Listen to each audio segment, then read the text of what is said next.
당초 청구인 측에서, 즉 국회 측에서 약 22명의 증인을 신청했습니다만은 22명의 증인 중에 상당수가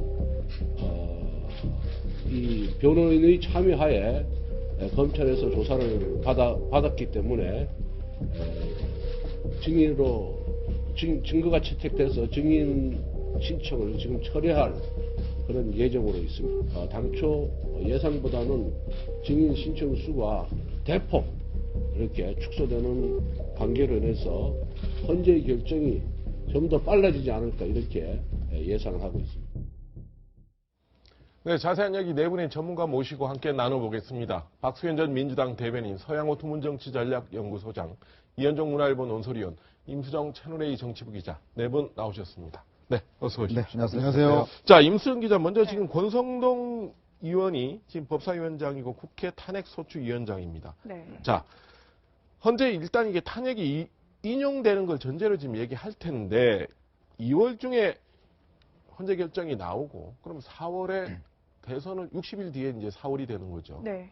이럴 수도 있다라고 얘기한 거죠. 네. 그러니까 당초에는 한 3월 정도 결론이 나와서 그렇죠. 5월 이른바 벚꽃 대선이 치러지는 것 아니냐라고 이제 관측이 네. 나왔는데 그것보다 더 당겨질 수 있다는 한 달 겁니다. 정도 더 당겨질 네. 수 있다. 그러니까 그 이유를 든 게 지금 22명을 당초 국회에서 증인으로 채택을 했는데 네. 이 22명을 5명으로 확 줄이겠다는 겁니다. 그러면 결국 이제 상대할 숫자가 확 줄어드는 거죠. 네, 그러니까 그 이유가 뭐냐면 제가 오기 전에 확인을 해봤더니, 그러니까 지금 이 22명의 증인들이 법원의 판결을 받은 게 아니라 검찰 조사를 받고 있는 네. 중이잖아요. 그래서 네. 헌법재판소가 사실 이 검찰 조사를 증거로 채택을 안 할 수도 있어서 22명까지 사람을 늘려놨는데 네. 네. 상당수 검찰의 그 조사를 증거로 채택을 하니까 굳이 22명까지 불러서 시간을 끌 필요가 없다. 5명 핵심 증인만 부르겠다고 한 거거든요. 네. 그러면 다 자연스럽게 헌법재판소의 그 판결 기간이 줄어들면서 빠르면 4월 달에도 대선이 가능하게 될 것이다. 이런 관측이 나오고 있는 겁니다. 자, 이현종이 그렇다면 탄핵 심판의 속도를 높이려는 거 아니냐? 네. 뭐 그렇게 계산이 할 수 있는 거 아니에요? 뭐 그런 측면도 있고 지금 현재 탄핵 심판을 보면 5가지 카테고리로 진행이 되고 있습니다. 네. 특히 첫 번째는 국정농단 부분하고 또 대통령 권한 남용, 또 언론 자유 침해, 또 생명권 보호 위반, 그리고 뇌물수수 이런 5가지 범주 내에서 지금 진행이 되고 있는데 이 중에서 이제 뇌물수수 같은 경우는 어제 이제 이재용 삼성전자 부회장의 이제 그 구속영장 기각으로 조금의 차질을 빚었지만 나머지 부분과 관련해서는 상당수가 지금 원래도 진행이 되고 있지 않습니까? 네. 더군다나 어제 헌재에서 안종범 전 수석에 대한 수첩 부분 이게 이제 사실은 네. 결정적인 어떤 증거가 되는데 그에 대해서 이제 박 대통령 측에서 증거 부동의를 했습니다. 네. 그 부분에 대해서 헌재는 그걸 기각을 하면서 증거로 채택을 해버렸어요. 네. 그리고 지금 일주일에 3회의 지금 심리가 진행 중에 상당히 있거든요. 속도가 빨라요. 속도가 네. 빠릅니다. 그리고 이제 지금 박한철 소장이 1월 31일 날 퇴임을 합니다. 네. 그러니까 아마 박한철 소장이 제가 뭐 비공식적으로 들은 바로는 본인이 있을 때 심리를 좀 완결 짓는 것을 원한다는 그런 게 있어요. 그러면 네. 일단 심리가 끝나면 그다음부터는 이제 평의가 결정 시작됩니다. 문제 났었죠. 평의가 시작되면 재판관들이 모여서 이제 어떤 재판문을 쓰게 되고 각자의 의견들을 이제 그때 내게 되는 것이거든요. 네. 자, 그러면 이 기간이 보면 한 보름이나 뭐 20일 네. 정도 걸린다고 본다면 지금 이제 그 권성동 위원장이 이야기했던 지금 2월 말 정도의 어떤 결정. 이 왜 그러냐면 3월 14일 날 이정미 재판관이 이제 임기가 퇴임을 하게 끝나죠. 됩니다. 그러면 그 전에는 뭔가 그래도 8명 있을 때 결정을 해야지만 7명 있을 때 같은 경우는 사실은 여러 가지 논란이 있을 수 있습니다. 네. 왜냐하면 그 중에서 2명만 기각을 해도 사실 이제 탄핵이 기각될 수가 있거든요. 그렇죠. 그렇다고 한다면 헌재로서도 사실 7명 가지고 한다는 것은 좀 뭔가 문제가 좀 있어 보이고 그래도 네. 8명 정도 갖고는 해야지만이 사실 이제 헌재 입장에서 본다면 모양새가 갖춰지는 것이기 때문에 아마 그 정도는 헌재 재판관들 내에서의 어떤 공감대가 형성되어 있는 것이 아닌가라는 게 이제 제 관측입니다. 자, 박수영 의원이 보시기에도 결국 이제 헌재가 이 국정공백 사태가 너무 길어지는 것이 좀 부담스럽다. 이 부분은 좀 조기에 해소해야 된다. 아마 이게 좀 여러 가지로 공감대가 모아진 거 아닌가 싶어요. 예, 당연히 뭐 그렇게 볼 것이고요. 아주 굉장히 권위 있는 국가기관으로서 국정 공백이 굉장히 길어지는 것. 그런 어떤 책임을 좀 떠안고 있는 것 아니겠습니까? 네. 어떻게 보면 그런 측면에서 책임감도 느낄 수 있고 지금 이현정 의원 말씀하신 대로 아마 박한철 소장의 입장에서 보면 이 역사적 판결에 본인의 이름이 기록이 될 수 있는 그런 역사에 남기고 싶은 그런 생각도 있을 것이고 그 다음에 이게 이정미 재판관까지 퇴임을 하고 나면 네. 말씀하신 대로 7명이 남게 되는데 2명만 기각을 해도 전체 기각이 되는 이러한 상황도 상황이지만 결과적으로 보면 헌법재판소 탄핵 결정의 권위에 이게 굉장히 문제가 생기는 네. 모양새가 되거든요. 그렇기 때문에 박한철 소장의 어떤 이름도 그 탄핵문에 남기면서 헌법재판소의 그 권위에도 어떤 상당히 어떤 그런 부여를 받을 수 있는 그러한 시점에 이것을 할 것이다라고 하는데 아마 그렇게 합의가 돼가는 것 아닌가 이렇게 생각이 되면 네. 임수정 기자 말씀하신 대로 조기 벚꽃 대선, 벚꽃이 피기 전에 될까요? 하여튼 뭐 그 정도 속도가 좀 빨라지는 그런 느낌으로 좀 다가오고 있고 거기에 따라서 각 주자들이 지금 이해 셈법이 굉장히 좀 복잡해지고 있다 이렇게 보고 있습니다. 마음이 좀 급해질 것 같기도 하고요. 서영 소장이 볼 때 네. 이게 지금 이번에 만약에 4월 달에 만약에 대선이 치러진다면 지금부터 따지면 한 석 달밖에 안 남았습니다. 그렇습니다. 예. 공적으로 헌재 결정이 나오면 60일 안에 선거를 해야 되니까 네. 사실상 지금 시점으로 봐도 한 석 달밖에 안 남았는데 이 상황이면 지금 이 대선은 대통령 중간에 임기를 마치지 않은 상태에서 치러지기 때문에 곧바로 인수위가 없이 바로 정부를 구성해야 됩니다. 그렇습니다. 그렇다면 이제 각 캠프가 누가 여야 대선 후보가 될지 모르겠지만 사실상 내각을 만들고 들어가야 돼요. 그렇죠. 특히 3개월 후 5월 첫째 주가 연휴가 많기 때문에 네. 일각에서는 주중에 수요일 날 대통령 선거를 해야 되기 그렇죠. 때문에 4월 26일 대통령설이 유력하게 나올 정도로 네. 대통령 선거 일정이 앞당겨졌는데 따라서 현재 앞서고 있는 문재인 전 대표의 경우에는 섀도우 캐비닛이라고 예비 내각을 미리 발표하겠다라고 얘기까지 했는데 그건 두 가지 이유인 것 같습니다. 하나는 예비 내각을 발표함으로써 대선 주자로서 대국민 신뢰감을 높이려고 하는 정책적 신뢰감을 높이려는 의도가 하나 있고 또 하나는 아까 네. 말씀하신 대로 인수위를 구성할 수 없고 바로 임기를 시작해야 하는 현실적인 문제 이 두 가지 때문에 얘기하고 있는 것 같습니다. 다만 우려하지 않아도 될 문제는 반기문 총장은 조금 있으면 정당을 선택할 것 같고 문재인 네. 대표도 더불어민주당 소속이기 때문에 아마 정당의 추천을 통해서 검증돼 있는 사람들이 제가 볼 때는 섀도우 캐비넷으로 국민들에게 선보여진다라면 이 시간이 부족함에 따라서 불안감들은 다소 정당의 검증 기능을 통해서 해소되지 않겠나라고 좀 생각해 볼 수도 있겠습니다. 네, 지금 어찌됐든 지금 대선 일정 자체는 또 헌재 결정이 어떻게 될지는 마지막까지 지켜봐야 되겠습니다만 시간이 지금 속도가 붙고 있다는 점은 분명해 보입니다. 네, 다음 주제 넘어가 보겠습니다. 제일 쉽게 대화할 수 있는 분들이 주로 이제 각국의 정치 지도자들이나 외교관들 또 비즈니스맨들하고도 좀 뭐 제가 쉽게 대화를 할 수 있는데 제일 대화를 어렵게 하는 게 이제 과학자들하고 의사, 뭐 약사, 또 이 전문 분야에 계신 분들하고 대화가 참 어렵습니다. 제가 어떨 땐 등에서 땀이 막 날 정도입니다. 잘 모르는 거를 어떨 땐 아는 척하고 이해하는 척 해야 되는데 사실은 이해 못하는 수가 많이 있죠. 뭐 경선 방식은 뭐 그냥 당에 뭐 백지임을 해서 당에서 후보들하고 결정해 주는 대로 따르겠다고 저는 이미 말한 바 있죠. 촛불 경선보다 많은 국민들 이렇게 참여할 수 있는 그런 방식이라면 저는 뭐 촛불 경선이든 뭐 또 다른 방식이든 다 환영합니다.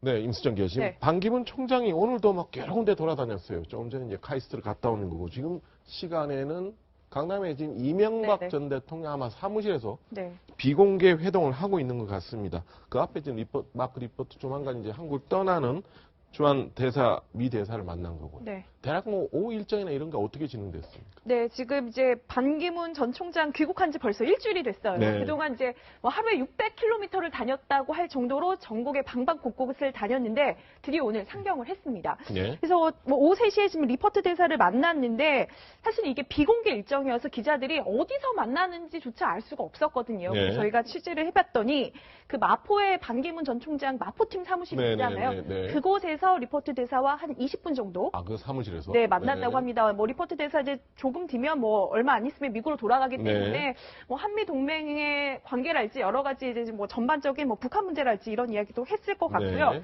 아직은 이제 대화의 내용은 구체적으로 알려져 있지 않습니다. 네. 그리고 반기문 전 총장은 지금은 이명박 전 대통령을 만나고 있고요. 이 네. 만남이 끝난 뒤에는 그 김영삼 전 대통령의 부인이죠. 송명순 여사를 만날 예정이고요. 아직 뭐 일정이 잡히진 않았지만 이호 여사도 김대중 전 대통령의 부인인 이호 여사도 예방할 계획을 가지고 있다고 합니다. 통합행보를 한다니까 뭐 이호 여사까지도 예방을 하지 않을까 싶습니다.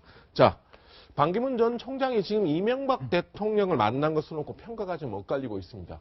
과연 이런 제휴가 약이 될지 독이 될지 좀 비판적인 목소리도 한번 들어보겠습니다. 한때 친이계 핵심이었던 정도원 전 의원이 이렇게 말했습니다. 한번 보시겠습니다. 기사는 되겠지만은 내가 반기문이라면 안 만나겠어요. 또 네. 부다실이 많잖아요. 만약에 MB 표가 뭐 있는지는 모르겠지만 MB 표가 있으면 당연히 반기문한테 당해가는 거고요. MB를 싫어하는 사람들이 많잖아요. 그럼 그 싫어하는 사람들 또 실망시키는 거잖아요. 이현정 의원이 지금 정도원 의원 얘기를 어떻게 보십니까? 그러니까 아마 정도원 의원은 개인적으로 또 이제 이명박 전 대통령과 좀 척을 졌기 요즘 좀 관계가 안 때문에 좋죠. 뭐 그런 네. 것 때문에 또 이야기하는 측면도 있겠습니다만은 제가 볼 때는 아마 이제 반기문 사무총장이 오늘 이명박 대통령을 만나는 건 상당히 정치적인 의미가 있습니다. 네. 뭐냐면 결국 이제 반 총장이 MB와 손을 잡는 것이 아닌가라는 이제 관측들. 그 왜 네. 그러냐면 최근에 이동관 전 수석 같은 경우는 MB가 적극 도와주라고 네. 했다 이런 네. 이야기도 했고 또 곽성중 전 정책기획수석 같은 경우도 지금 참여를 하고 있고 네. 최근에 문재인 전 대표가 그 책 발간 기자회견을 하면서 이명박 대통령 시절에 4대강 그다음에 방산비리에 대해서 자기가 집권할 경우에 수사를 벌이겠다라는 네. 이야기를 했지 않습니까? 그렇죠. 그 공격은 결국은 지금 현재 있는 반기문 캠프가 거의 MB계 쪽에서 움직이고 있다. 이런 쪽으로 상당히 이제 강한 의혹을 갖고 있는 것이거든요. 네. 그러면서 사실은 이제 반기문 사무총장 국내에 별로 정치적 기반이 없기 때문에 뭔가 이명박 대통령이 좀 큰 그림을 그리고 있는 것이 아닌가. 네. 이게 보면 최근에 오늘이죠. 네. 정운찬 전 총리가 또 오늘도 출마선언을 출마선을 했습니다. 그리고 저 보면 이 여러 가지 어떤 이 제3지대와 관련해서 뭔가 이 큰 그림이 사실은 MB의 어떤 그런 그림 속에서 움직인 것이 아닌가라는 지금 의혹들을 가지고 있거든요. 네. 그러한 측면에서 본다면 오늘의 어떤 이 의미가 상당히 클 건데 네. 문제는 이게 지금 사실은 좀 보면 이 전직 대통령과 만나면 우리 정치사에서 보면 이게 마이너스가 된 적이 많습니다. 마이너스가 많이 네, 플러스 된 됐다. 적이 또 있겠지만. 그러니까 왜 그러냐면 결국은 네. 이제 MB를 지지하지 않는 사람들은 만약에 반기문 사무총장에 대해서 어떻게 생각하겠습니까? 그런 면에 대해서 상당히 또 위험 부담도 안고 있는 저는 면담이다. 이렇게 보여집니다. 어차피 이게 양날이 칼인 것 같은데 서영호 소장이 볼 때는 어떻습니까? 지금 이제 공식적으로 반기문 캠프가 완전히 구성된 게 아니라 공식적인 건 이제 설 끝나서 한다겠지만 지금은 이제 모여있는 여러 사람들이 보면 옛날 이명박 정부 시절에 있는 핵심 인사들이 많이 좀 참여하는 건 사실이거든요.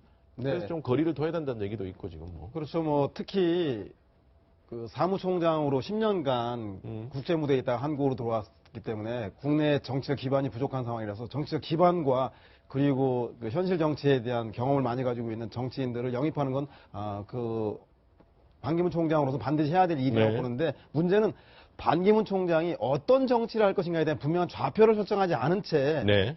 이명박 대통령 쪽 사람을 만나고 또 야당 쪽 인사를 만나면 도대체 반기문이 하려고 하는 정치는 어떤 정치냐에 대해서 국민들의 의구심을 가질 수밖에 없고 특히나 진보적 보수주의자라고 하는 표현조차도 진보적 표도 먹고 보수 표도 먹겠다고 하는 꼭 먹고 알 먹겠다고 하는 그런 심정인 건 알겠으나 본인이 해야 될 정책 좌표를 세우지 못한다라면 아마도 이런 그 정치 유명한 명망가들을 쫓아다니다가 반기문의 정치의 정체성을 세우지 못할 가능성이 매우 높다. 따라서 네. 새로운 그 정치를 하기 위해서는 기존의 정치인이 필요하지만 본인이 어떤 정치를 할지에 대한 이념적 좌표를 세운 다음에 네. 제가 볼 때는 보수의 혁신이라고 하는 그 현재의 여당 내에 주자가 없는 그 기반으로 해서 중도 외연 확장으로 나아가는 것이 순서일 텐데 네. 그런 좌표 없이 너무나 명망가를 중심으로 쫓아다니고 있는 건 아닌가라고 하는 문제제기가 있는 것 같습니다.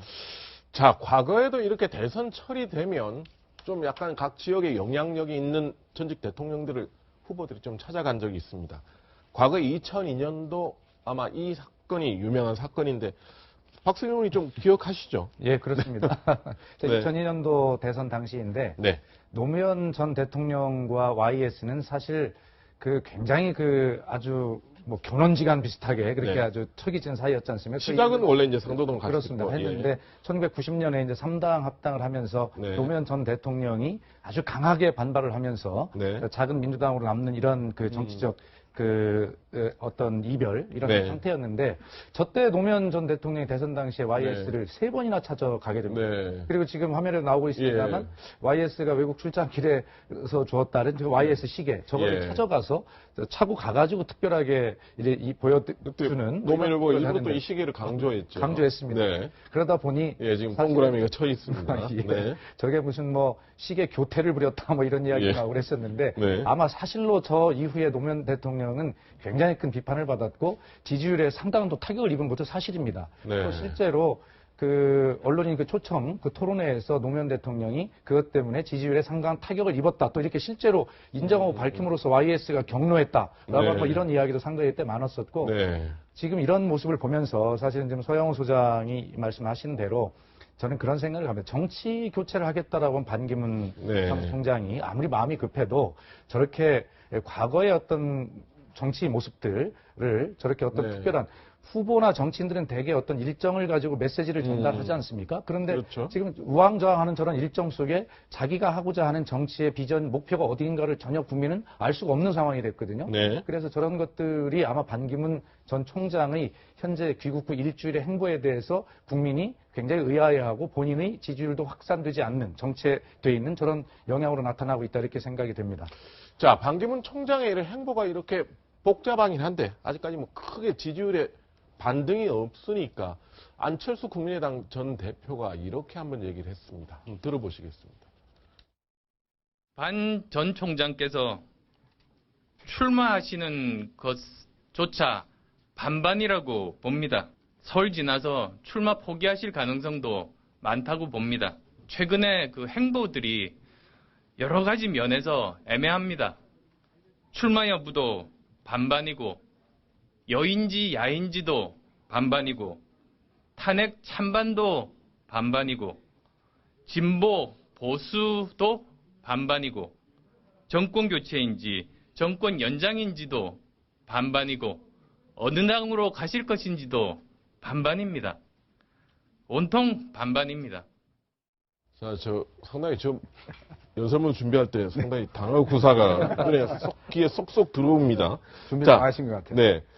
자, 아마 재밌는 표현은 설이 지나서 이렇게 제대로 안 되면 출마를 포기할 가능성이 있다. 네. 개인적으로 어떻게 보십니까? 일단 이제 고건 모델을 이제 이야기하는 거겠죠. 네. 당시에 고건 전 총리도 보면 결국 이제 지지율 고공행진을 하다가 결국 네. 이제 노무현 대통령의 한마디 이후로 사실 지지도 꺾이면서 네. 본인이 출마 포기를 했는데 우리가 이제 반기문 사무총장 오기 전에 과연 이제 고건이 될 것인가? 네. 아니면 이제 그냥 정말 후보가 될 것인가? 여러 가지 이제 관측을 했지 않습니까? 네. 근데 지금까지 어떤 행보로 보면은 사실은 이제 반기문 사무총장이 좀 컨벤션 효과를 못 누리고 있는 건 사실인 거예요. 아, 그렇죠. 왜냐하면 사실 귀국 효과가 좀 있어야 되는데 네. 그동안 보면은 사실은 유엔에 있을 때도 상당히 지지도가 높았는데 문제는 와서 지금 지지도가 오늘 발표된 지지도 조사를 보면 참 주춤하고 있는 게 사실인 것 같습니다. 더군다나 또 본인이 일주일 동안 했으면서 사실 이제 기자들한테 굉장히 불만을 나타내고 네. 또 이제 돈이 없어 못하겠다 뭐 이런 이야기까지 사실 하고 있는 상황이거든요. 네. 그런 걸로 보면 사실 이제 지금 어쩌면 안철수 전 대표 입장에서는 지금은 경쟁자죠. 이제 네. 반기문 문재인 전 대표가 붙기 전에